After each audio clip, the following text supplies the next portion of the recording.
Eliza and Daryl were out partying while their 9-year-old daughter, Suze, was walking in the streets trying to sell candy to pay for her school trip to Washington. Suze was walking down the street, stopping at every house that had a light on. It was dark. She was cold, but she kept walking and she kept ringing the bell. Why wasn't anybody buying her candy? Everybody else in her class had their names up on the board. People were buying their candy. What was she doing wrong? She always did everything wrong.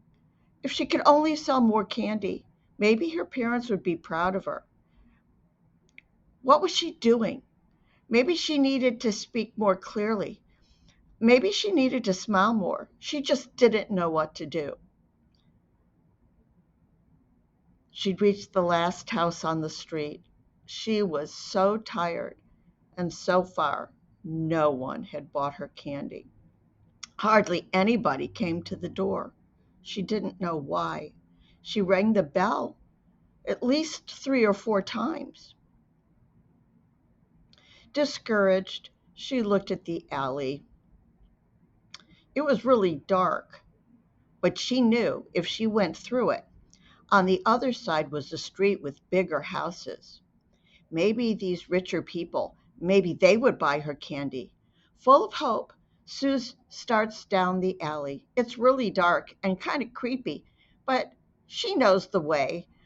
She keeps walking and walking. She's getting scared. She doesn't know why.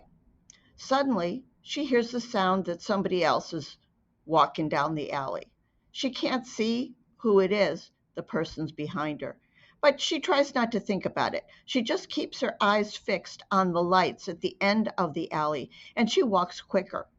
Then she begins to hear the sound of running behind her. She breaks out into a run, but it's too late. She's grabbed from behind, and this person is holding her down and pulling off her tights. And she's screaming, and he's hurting her. And then the sound of a dog barking and a man yelling, "Hey, what are you doing down there?" Whoever had grabbed her was running off. The man stopped. He picked her up and said, "Who are you? Are you all right? Oh, you're bleeding." He picks her up and he carries her down the alley to his house, sees that she's freezing, wraps her in a warm blanket, and calls the police.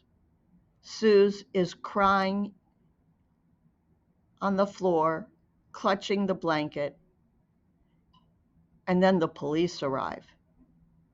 They put her in the car. They don't speak to her. They drive to the police station. She's terrified. She's never been to a police station. She's never talked to police before. She's crying louder and louder and louder. They ask her to get out of the car. She just sits there and cries. They yell at her to get out of the car.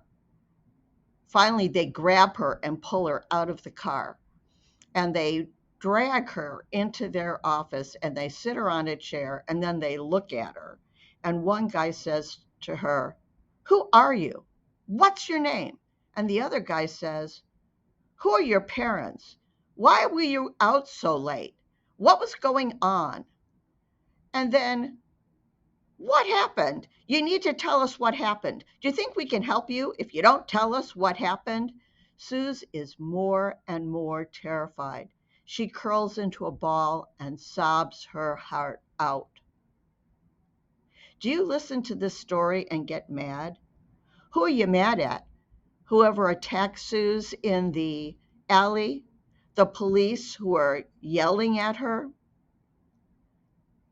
The police are actually trying to do their job, but these police officers don't know how to talk to children, and they certainly don't know how to talk to children who are traumatized. Is this an uncommon event? Unfortunately, no. Most of our police officers and other people who work with interpersonal violence cases, they're learning on the job how to talk to victims of violence. And this learns to more pain and trauma for those who've already been harmed. Do you want to do something about it, but you have no idea what to do? Help us. Help the National Partnership to End Interpersonal Violence Across the Lifespan. How can you do that? One thing you could do is go to our website, www.npeiv.org,